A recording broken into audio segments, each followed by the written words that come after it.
Salut à toutes et à tous et bienvenue dans cette nouvelle vidéo. Bientôt le week-end, il est 18 h et c'est l'heure des astuces Flutter et Dart. Commençons par Flutter, let's go.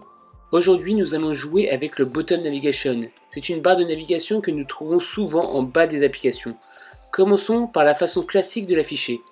Notre body affiche simplement l'index de notre Bottom Navigation, mais pourrait afficher un widget particulier selon cet index. On utilise ici le widget Bottom Navigation Bar. Chaque élément composé d'une icône et d'un texte est un Bottom Navigation Bar item. Ensuite, nous utilisons Current Index pour sélectionner un index par défaut. Selected Item Color sert à définir la couleur du texte et de l'icône sélectionnée.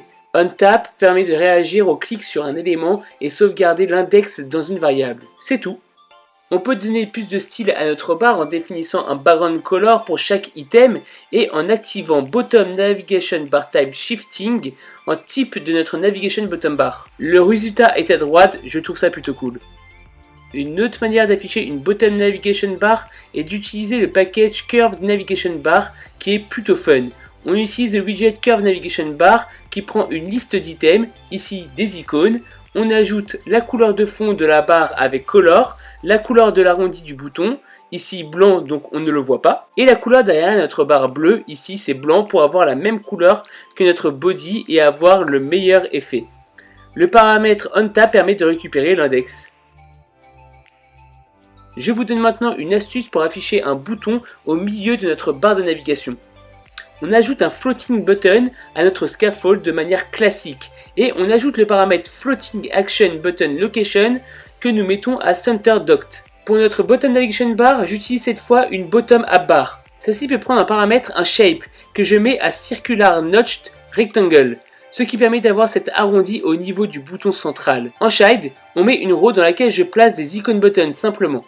J'ajoute un spacer pour m'assurer qu'aucune icône se trouve derrière mon bouton central. Un tip supplémentaire est de wrapper ma row avec le widget Icon Theme qui permet de définir une couleur pour toutes les icônes qui se trouvent dans ce widget. Plutôt intéressant. Let's go pour Dart, on va parler du null safety.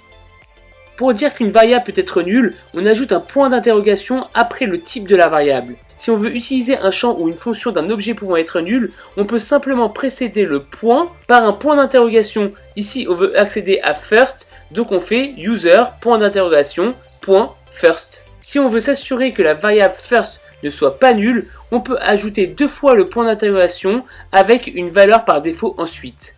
En gros, la valeur à droite des deux points d'interrogation sera donnée si user.first est nul.